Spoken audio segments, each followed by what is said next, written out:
This is Larry with Country Boy Customs. We're going to show you how to install one of the lid decals that we're selling for the Harleys. This is a 2014-2020 model Street Glide. Ultra Limited, Road Classic, or Road Glide, they're all the same bags. Anyways, when you buy our bags, we've cut our lid covers, we've already got them cut out and trimmed. So usually make sure your bag's clean, get it with your debris, there's no dust or lint on it. I've done taking care of most of that step. As you can see, you lay your decal down on top of the bag. I know in my instructions they do offer a wet and a dry method. On most of my decals on the Harleys with the flat one, I do recommend doing them dry.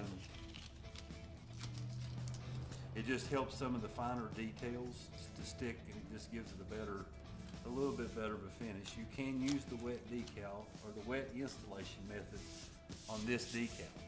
Some of the ones that has the "Don't Tread in Me" and the finer writing in them do make it a little complicated for the wet, for the installation process. But I usually use dry on all mine anyways, and that's what I'm showing you.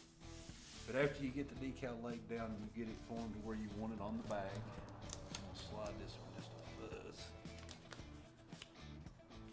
And I've got it placed, I'm gonna tape it down. Now that I have it taped down, I need that little knife. I'm gonna fold my decal back in half. So I'm gonna take, and I'm only gonna work half of it at a time. So we're gonna pull the first half back, and I'm just gonna lay it down here on top of itself. I'm gonna take my knife and I'm gonna trim across the side and get a good straight edge. Make sure there ain't no dust or anything hits on your bag.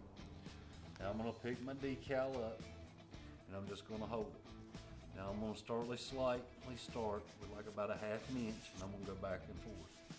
And I'm gonna work like a half an inch down the bag, down till I get to where my fingers are at. Back and forth, back and forth, back and forth, back and forth, back and forth. I'm not trying to pull, I'm just easily holding, and then I'm gonna work down the rest of the edges. Once I get to that point, I can take and remove my tape. Now I'll fold my decal back to the back with the back direction. Now we'll pull our decal up. You can notice that's starting to stick a little bit here. See, sometimes you need to be a little careful if the blade cuts a little deeper that it don't leave paper on the back of your decal. If it does, you just need to take time to pull that little bit of paper off. Hopefully they don't do that, but when you change the blades, that can happen.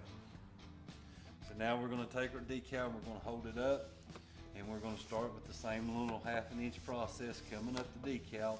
A lot of times you'll notice I'm working kind of like a half moon or around a circle back and forth.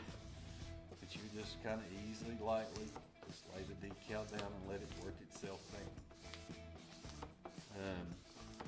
Not trying to do a full squeegee, I'm just doing a small little bit at a time as I get up here closer to the end. When I get right up near the end, I can let go of the decal, barely work it down. Now that we have the decal on the bag, we're going to start in one of the corners. It don't really matter where. You start front, back, corner, side, east, west, whatever you want. But when you pull your tape off, you'll lay your tape back on top of itself and you'll pull it back at a 100-degree angle. Make sure all your edges start.